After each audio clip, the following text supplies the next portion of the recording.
All right, good afternoon, everybody. This is Sophie from English Australia. Welcome to this afternoon's webinar and thanks for coming. I'm just going to introduce the speaker for today's webinar, who is Louise Fitzgerald. Louise currently works at the UNSW Institute of Languages here in New South Wales, where she teaches academic English and is also a teacher trainer. But Louise has a particular interest in assessment, and she works for the Pearson test of English academic training teachers around the world. And she's also involved in test item writing for a range of high stakes tests. So thank you for coming and presenting today, Louise. Well, it's a pleasure. Thanks, Sophie. So thanks for coming to the webinar, everybody. And this one's on testing listening skills with a PTE academic test. We have two other webinars that EA have got on YouTube, and one's on testing EAP writing skills and the other one on testing EAP reading skills with the Pearson test of English academic. So if you're interested and you haven't seen those, you might like to go and have a look at those two to get a broader understanding of the test. Okay, so this is what we're going to be talking about today. So first I'll give you some general information about the test, and then we'll go and look at the listening part. Part of the listening items are actually in the speaking part of the test, and then there's a listening part at the end of the test as well. And hopefully at the end we'll have some time for questions. So now I'll give you some general information about the PTE academic test, and then we'll go on to the listening items. So it's a 3-hour computer-based test, but it's not adaptive, which means that it doesn't get more difficult if the test takers are very competent, and doesn't get easier if the test takers are struggling. All parts of the test use automated scoring, including speaking and writing. It's aligned to the CEFR from A2 to C2, with the less difficult items at the beginning of an item set, and the more difficult items are at the end of the set. So it moves through. The first items in each set are quite easy, hopefully, for the test takers, and then it moves off to be more difficult, and then when they get a new set of items, they will start off more easy. Each test taker in the testing room has a different test form, so they can't look over and see what anybody else, well, they could look over, but they won't see the same test. So that's very good to stop any possible cheating. In this test, they can only move forward. They can't go back and check their work. It tests 4 skills: language skills of listening, speaking, reading and writing, and 6 enabling skills, and they're reported on the score report. And there are 20 item types. 11 of those item types are integrated skills items. All recordings are only played once. Each test taker has an erasable noteboard booklet and pen, and they can take notes on that. And in some of the item types, they really need to take notes, so they can do that on their erasable noteboard booklet. There's a personal introduction section at the beginning of the test, and that goes for 1 minute, and it's not scored. That's sent off with the score report to the institutions they choose, and it can be used for security to check that the person is the person who's giving you the score report, check the voice, but also they give a little introduction to themselves, which can be quite useful, especially for universities. Excuse me. There's quick score reporting. The score comes back in no more than 5 days. Excuse me. And often less than 5 days. The score report's delivered online. There's, oh my goodness, there's no use of paper at all. And the test takers choose the organisations they'd like their score report sent to, and that gets sent electronically from Pearson. And it's really important that the microphone is not too close to the student's voice, to the student's mouth, because the popping interferes with their pronunciation. So if you've got any test takers, you could tell them that. Okay, so this is what the listening test is all about. This is what the test developers claim.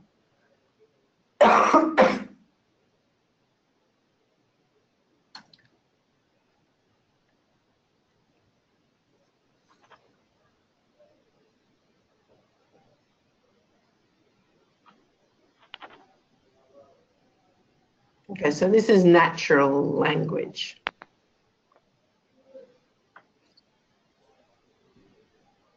And this is where the audio texts are taken from.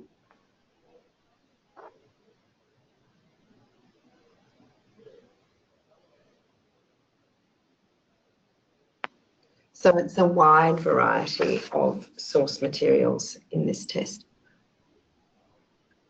And you can see from the list that there's a wide range of academic listening skills tested in PTE Academic. Of course, not all these skills are scored for each listening item, but they're all required to complete a test successfully. And they're the listening skills that we teach in our EAP courses.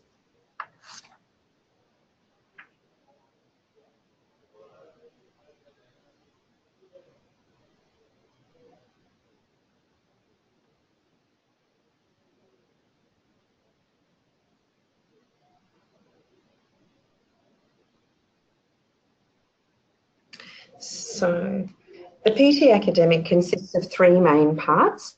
Each section is individually timed, and this table shows the test structure. So you can see the introduction that I spoke about earlier.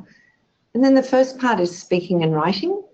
They're tested together, and they have between 77 and 93 minutes for that section. So some of the test takers will get a shorter speaking and writing part, and some will get longer. This is because each test form is different, and so each test form is made up of a different set of items. So part 2 is reading, and that's from 32 to 41 minutes long. And then there's a scheduled break that the test takers can take if they like. And I think they really should take it, because I think after speaking, writing and reading, they're probably quite tired. And they can get up and leave the room, and they can't access their belongings, which are in a locker outside, but they can stretch their legs and get a bit of fresh air. But they must come back before 10 minutes. They need to be sitting back at their station in 10 minutes so they can restart the listening section, and the listening section then goes between 45 and 57 minutes. So there are 20 item types, as I said. The speaking and writing item types are here, 5 speaking and 2 writing, and 5 reading item types, and 8 listening item types. 11 of these item types are integrated skills tasks, and the ones in blue are the ones that test listening skills. 11 of these item types test listening skills.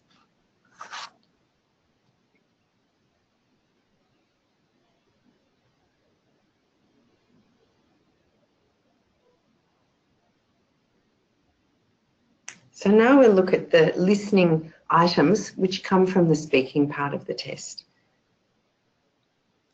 First, we'll look at the 3 integrated skills items from the speaking part, and they test speaking and listening. So here's part 1, which tests speaking and writing skills. Test takers have between 77 and 93 minutes to complete this part of the test. There are 5 item types in the speaking section and 2 of them in the writing section. These three, repeat sentence, retell lecture and answer short question, are all integrated skills item types and test speaking as well as listening. And now we'll go and look at them in a bit more detail.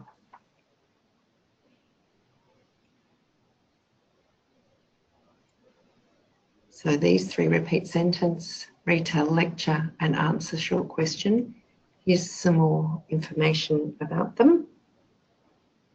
You can see that the prompt lengths are quite short.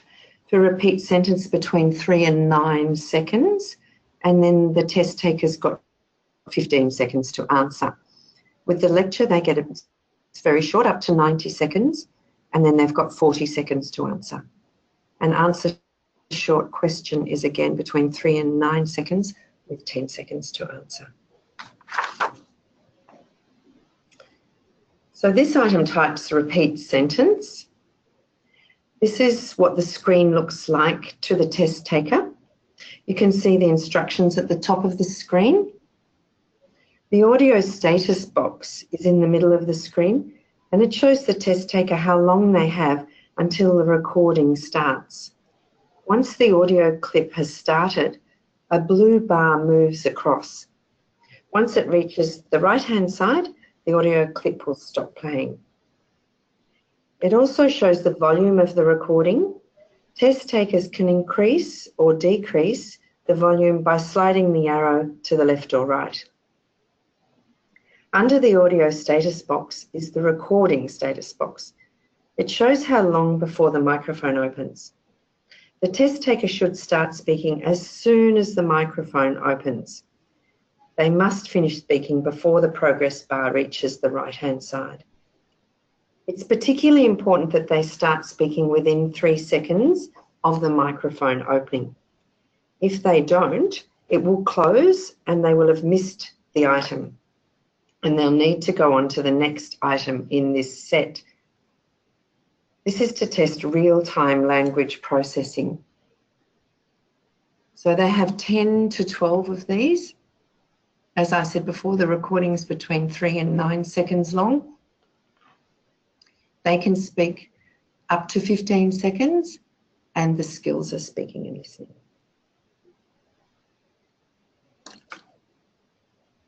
This is not a test of short-term memory. It's a test of understanding. We understand chunks of language and use chunks to perform. You can't do this successfully if you can't understand the text. Now let's listen to one. Here's a repeat sentence for you. The nearest automatic teller is in front of the anatomy labs. So obviously here, they shouldn't take notes. They should just repeat the sentence to the best of their ability. And this is how the item's scored. What the test takers have to do is just say the same sentence, every word in the same order as the prompt, with no extra words and no changes. If they do that, they'll get 3 for content.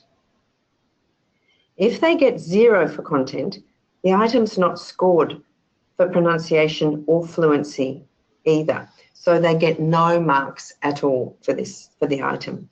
This is to stop them substituting their own sentences.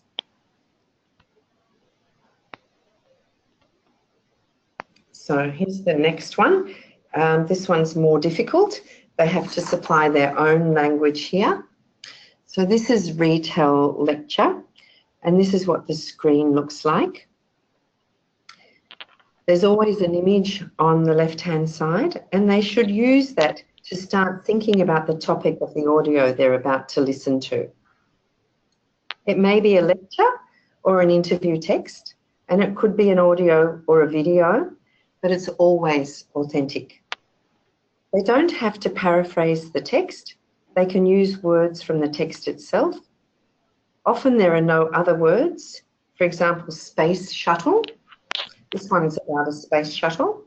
They must take notes. So they do this on their erasable noteboard booklet, which they're given when they enter the test room. If they run out of sheets on their erasable notebook booklet, they can always raise their hand and ask for another one. So let's listen to a short lecture. This one's 74 seconds long, so it's quite a long one. And if you like, you can take notes. The shuttle was designed to be a space truck. It's a multi-purpose vehicle. We've done a tremendous number of different things with it. It's the most versatile space vehicle that has ever been built. We've used it to launch satellites. We've used it to repair satellites in orbit and put them back into orbit. We've used it to capture satellites and bring them back to Earth for repair. We've outfitted it with the Space Lab built by our European partners and used it before the era of the space station to do scientific research. We used it as part of our partnership with the Russians, which is still continuing, first as part of the Mir space station, where we actually prolonged the useful life of Mir by several years through logistical supply visits with the shuttle. And now, of course, we're using it to build the new International Space Station, which is a huge international partnership. Okay, so that's the lecture. It's quite a well-structured lecture. I think he speaks quite slowly and purposefully. So I don't think that test takers should have trouble taking notes for that one. Okay, so here's how it's scored.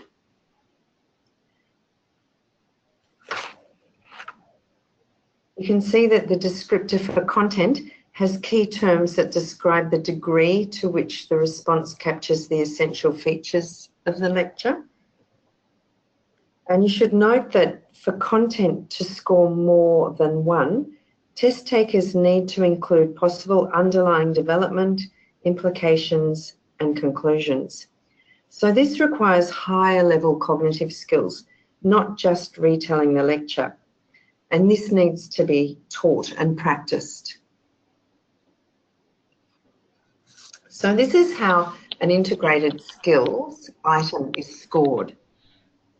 The scores are not simply a matter for one item at 1 mark, adding it all and averaging things out. Each item is scored in an individual way. Actually, this is not bad, as it takes the pressure off teachers to give scores, which I think is sometimes difficult when you're doing exam preparation. So each item on a test form provides a combination of scores that feed into a final score report. So this one is called Retail Lecture that we've just listened to, and it shows how scores for enabling skills, pronunciation and oral fluency contribute to the total item score, and how the total item score contributes to the overall score, as well as to the communicative skills scores for listening and speaking. The item is first scored on content.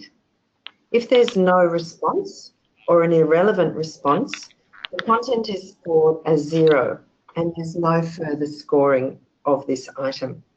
They'd have to go to the next one and start a new one. If an acceptable response is provided, the item is then scored on 2 more traits, oral fluency and pronunciation. The enabling skills scores for oral fluency and pronunciation, in addition to the content score, add up to the total item score. Each enabling skills score contributes to the enabling skills scores reported for the performance on the entire test.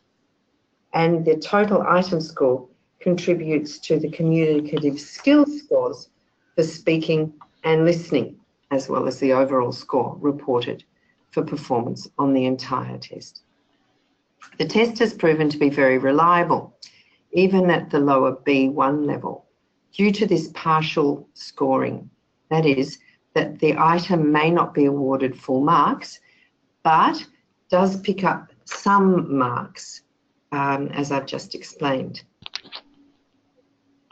So by obtaining scores in all the enabling skills and the partial scores, there are many more opportunities to score points for the test takers.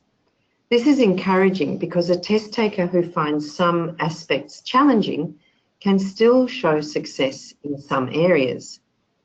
For example, in this item type, a test taker with good pronunciation who scores lower on content could still score highly on pronunciation and so gather a few points for the item.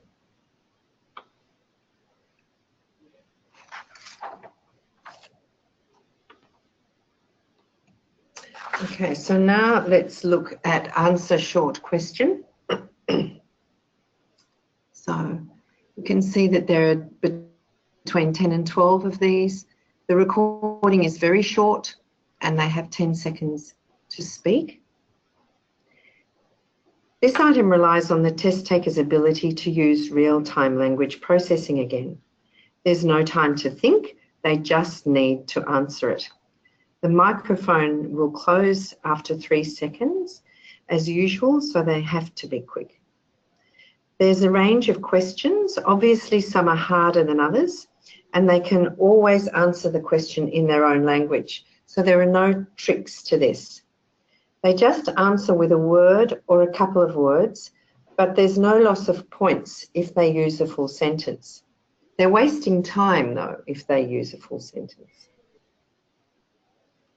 The scoring engine is just looking for the word or words, and it will capture that even if they give it in a sentence or they cough or whatever. So let's listen to one now. Whoops, just trying to find it here. There we go. If telescopes are used to locate distant objects, what instrument is employed to magnify minuscule objects? Okay, so this is quite a hard one. Telescope is B2+, minuscule is C1, and the word required, microscope, is B2+. So this would come towards the end of a set of answer short question items. Okay, so this is how the item is scored for vocabulary. If the word choice in the response is appropriate, test takers score 1 point. And if the word choice is inappropriate, they score 0. The item is designed to elicit just the answer. So here you can see the skills tested in answer short question. Part of their score goes to the test taker's listening score and part goes to their speaking score.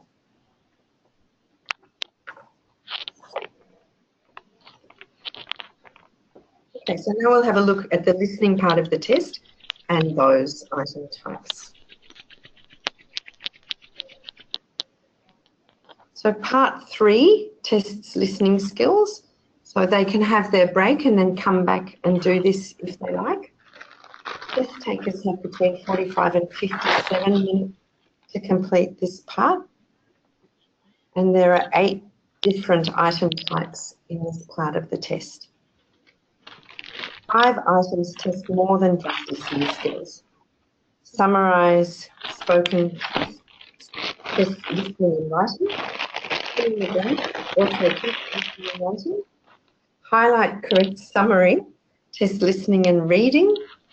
Highlight incorrect words, test listening and reading. And write from dictation, test listening and writing.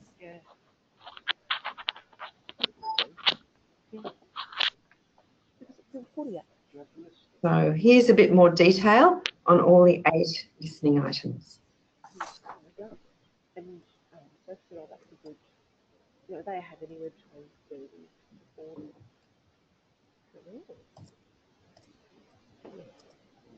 Tomorrow night. So if you mind just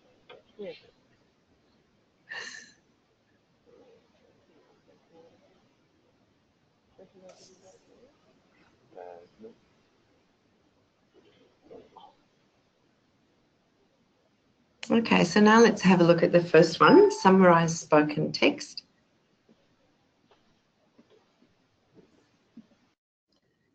So again, the instructions at the top and the status box. And here there's a box at the bottom where they should type their answer. And you can see the cut, copy and paste boxes there.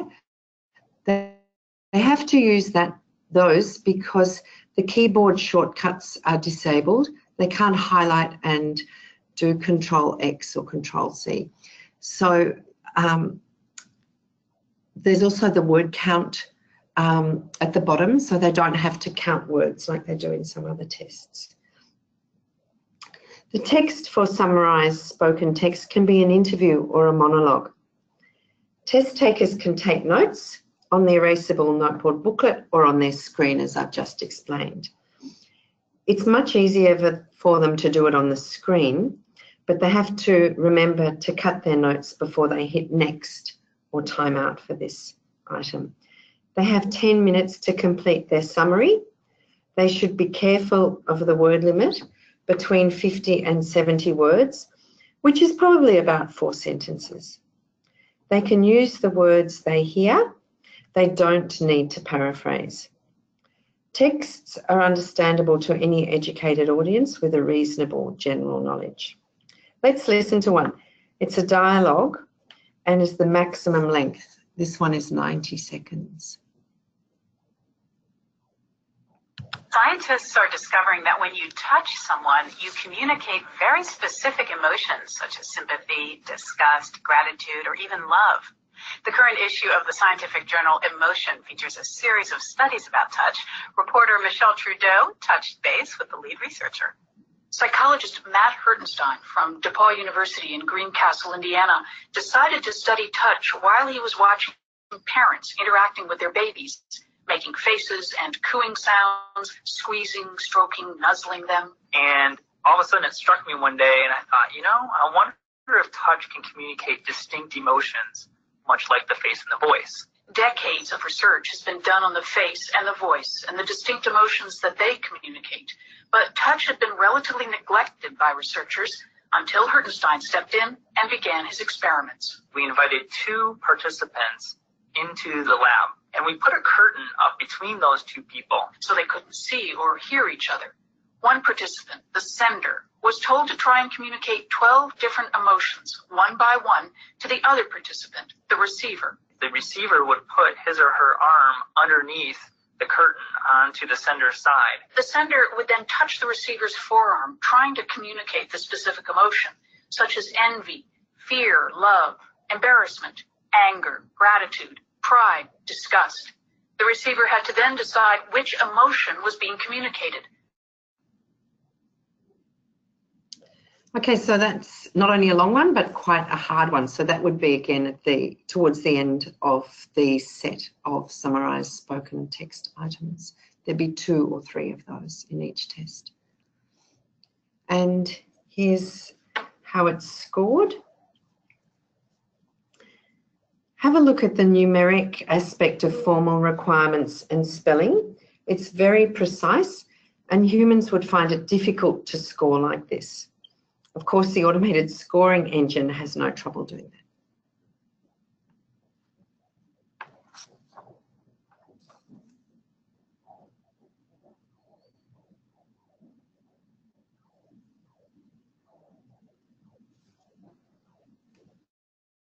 So now let's have a look at multiple choice, choose multiple answers. So this is a pretty standard multiple choice type item. There'd be 2 or 3 of these in each test.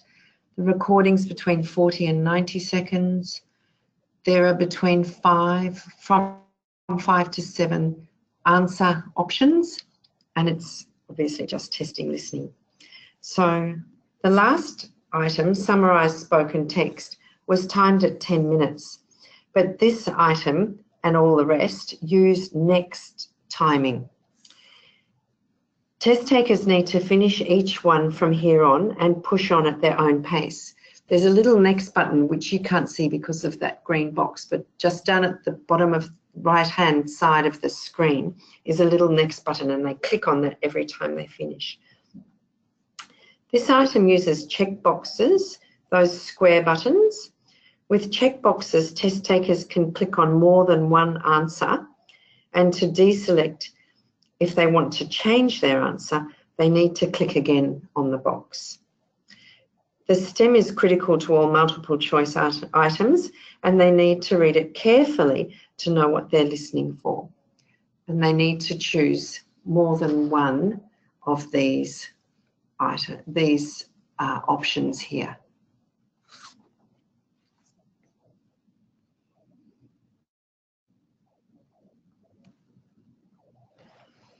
Okay, so there are many different kinds of listening skills that these items may be testing.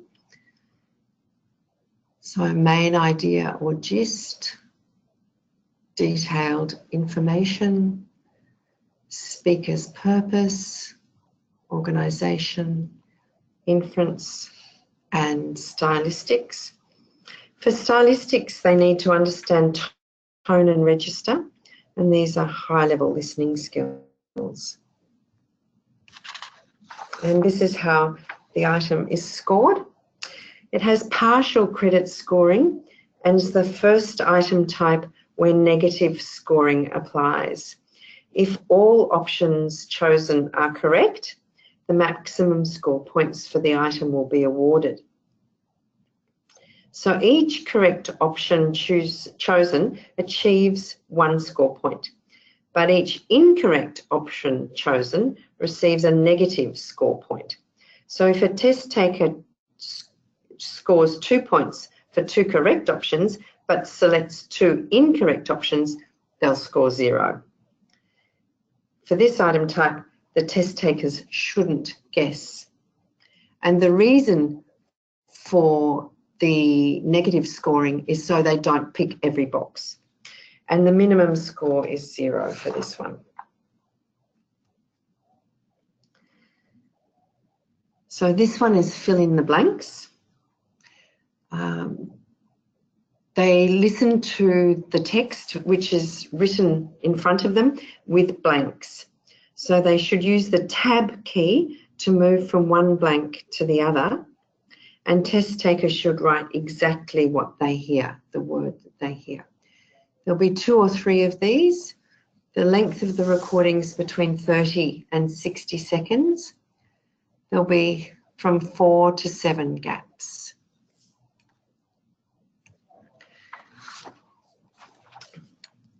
So partial credit scoring applies here. If all words are correct and spelt correctly, test takers will receive the maximum score points for that item, which is the number of blanks. 4 blanks, 4 points. Obviously, if test takers don't identify any of the correct words, they'll score 0. And test takers must spell the word correctly to get the point. Any spelling convention is acceptable, but they need to use the same spelling convention throughout the item. They can change for the next item, but for each separate item, they should use the same spelling convention, US or UK spelling convention. Okay, this one's highlight correct summary. So they have 4 possible answers for this one. It's between 3 and 5 in general. The recording is between 30 and 90 seconds long. The paragraphs can be quite long. They can be up to 60 words, and they only have 10 seconds before the recording starts, so they don't have time to read all of the paragraphs. So test takers have to take good notes to be able to choose the correct option.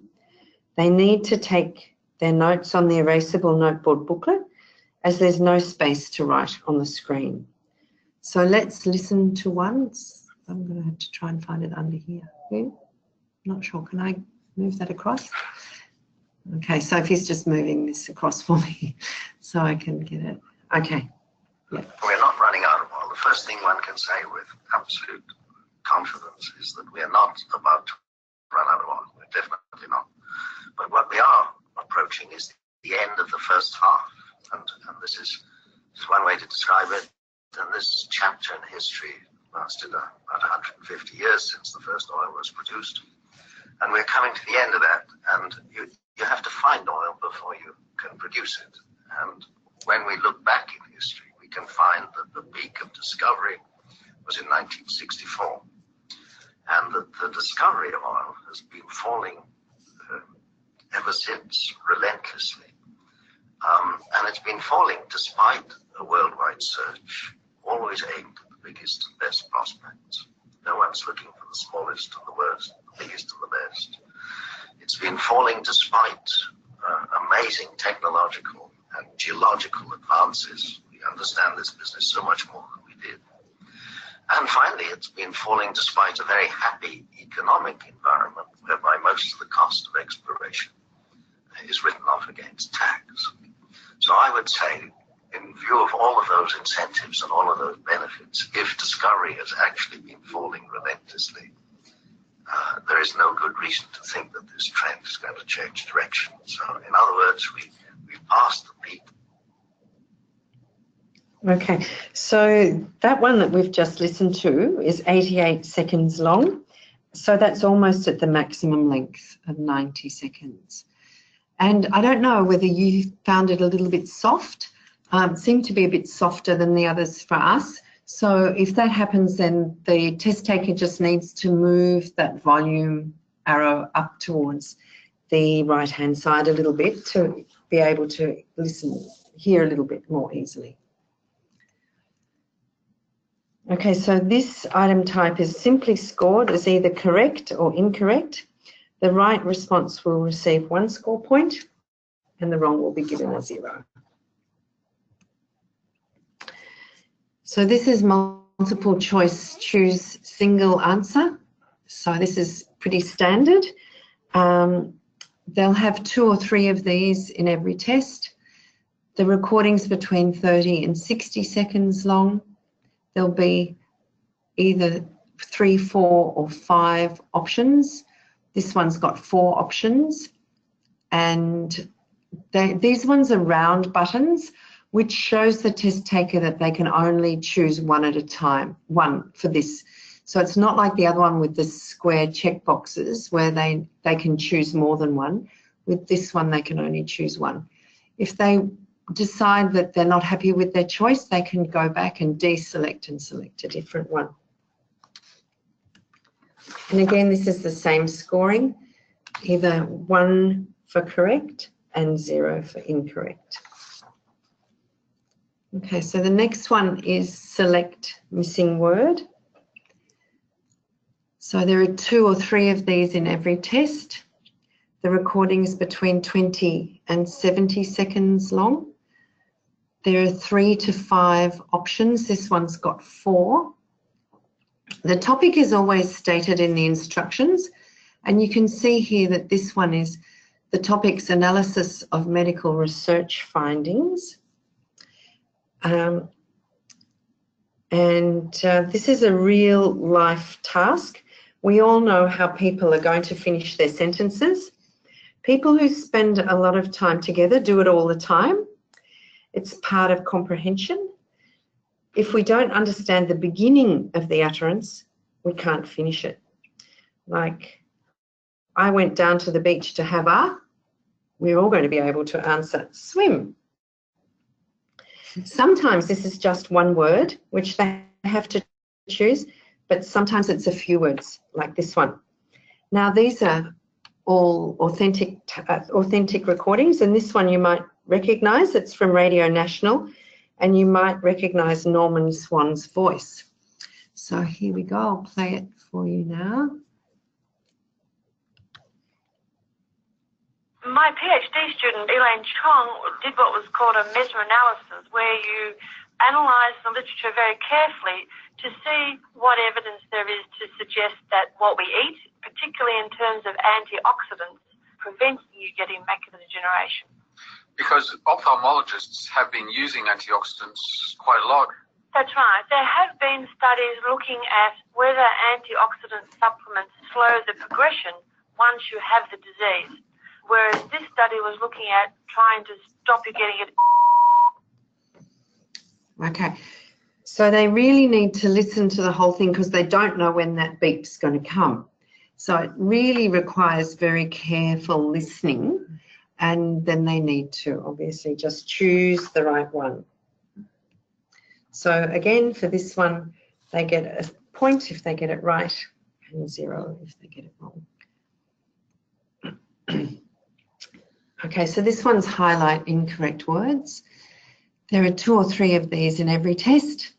The recording is between 15 and 50 seconds long, and there are up to 7 errors in this text.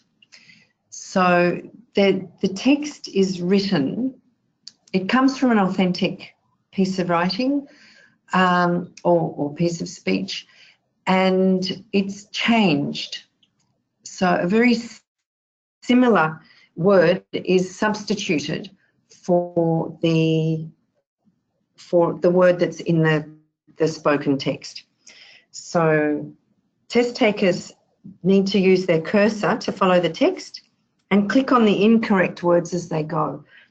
So if they hear a word which is different from the word they're reading, they click on it. It could be a word, or it could be a little phrase like "on the other hand." The incorrect words can't be guessed from reading.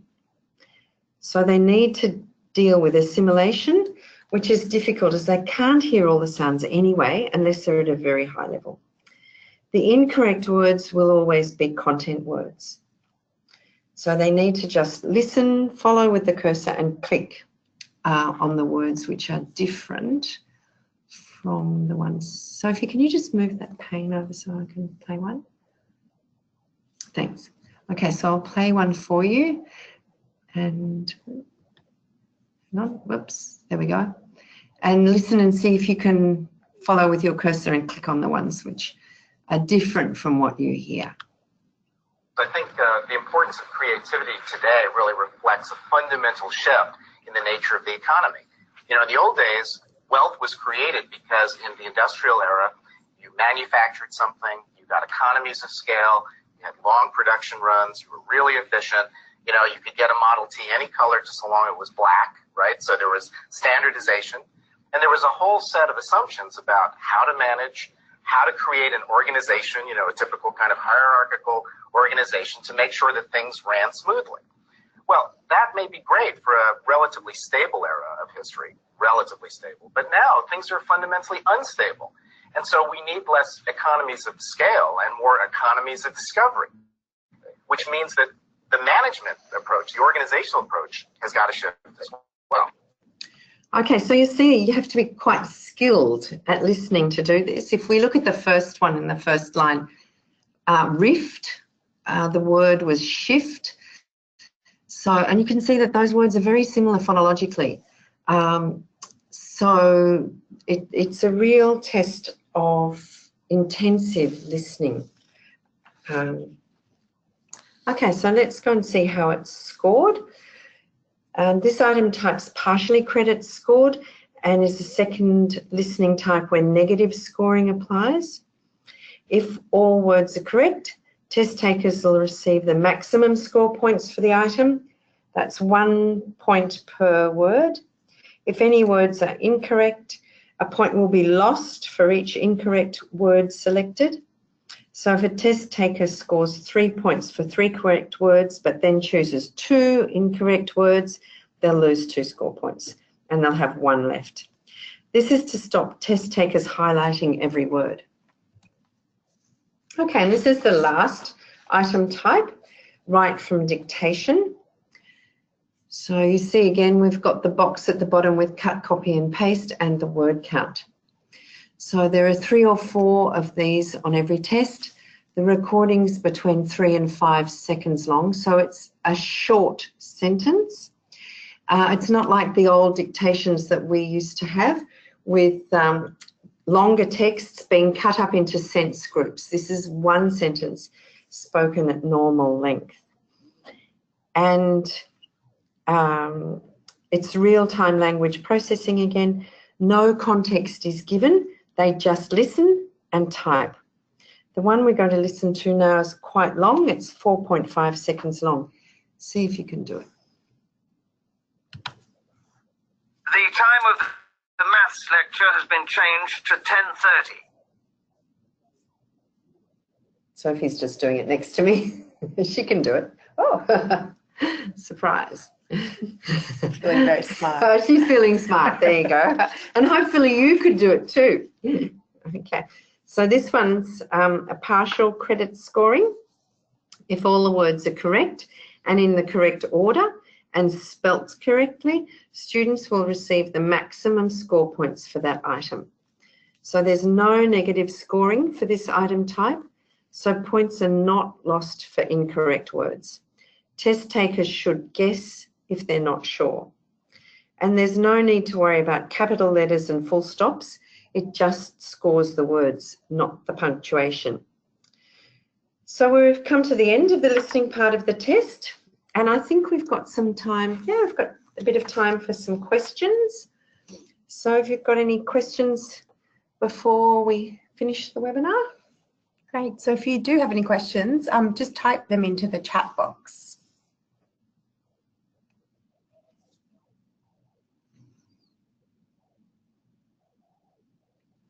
If you want to ask a question about a different part of the test, that's okay, or, you know, anything about the administration of the test or whatever, that's fine.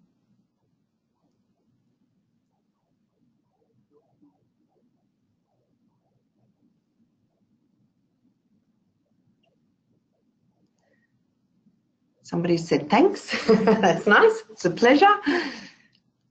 That's all clear. Oh, that's good.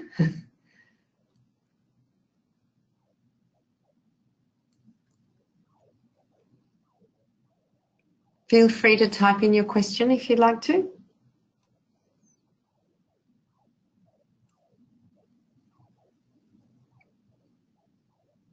And remember, if you'd like to hear about the other reading and writing sections of the test, you can go to the YouTube. Yeah, you can also find them on the English Australia website as well. So it might be easier than searching in YouTube too. Yeah, and they're open access on the website. Okay, so we've got a question. In the highlight incorrect words section, are test takers able to unselect words they misclicked? Yes, but I'm not sure that, okay, they'd have to do it straight away. I mean, this is an item type that they've got to really keep moving. So they do their click and then they've got to move their cursor along, because if they lose their place, they've had it. So they shouldn't really spend too much time worrying about this. They really need to quickly move on. So if they start thinking about it, they'll lose their spot and they won't be able to pick it up easily. So I wouldn't really recommend that they do that. I mean, they can, but if they do, they're likely to lose their spot and have trouble further on. Although the incorrect words are spaced through the text, they're not bunched up. So, you know, you could give it a try, but I think they'd be better off just trying to move forward. Okay, somebody else has said thank you, that's good. If anyone had any questions also, perhaps about, you know, any methodologies for teaching students who are going to take the listening test, you could ask them as well.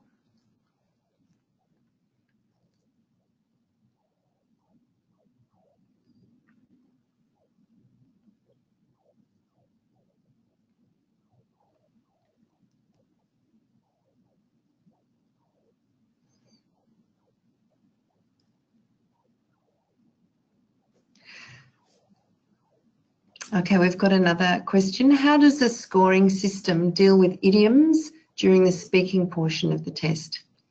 It does deal with idioms. It's an academic test, but in fact it's less academic than a lot of academic writing and speaking is normally tested. I'm quite surprised because at Unswell, where I teach, we're quite strict with our academic conventions and we don't allow idioms, but this test does. This test also accepts first person singular, which we don't accept at Unswell. So it's quite generous, I think, with its interpretation of what academic language is.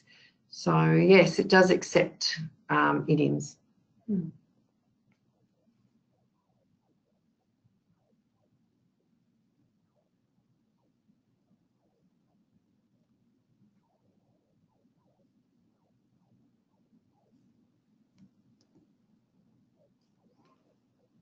Okay, great. It seems like we've come to the end of the questions.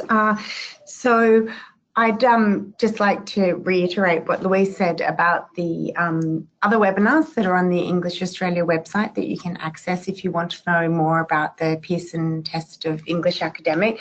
Louise also delivered those webinars, so they're also very clear and easy to follow. So on behalf of English Australia, I'd just like to thank you, Louise. It was fascinating to hear these insights about the scoring and the rationale also behind the test items, as well as learn some tips for test takers. So thank you very much for presenting today, and thank you also to Pearson for helping to organise today's webinar. Okay, thanks.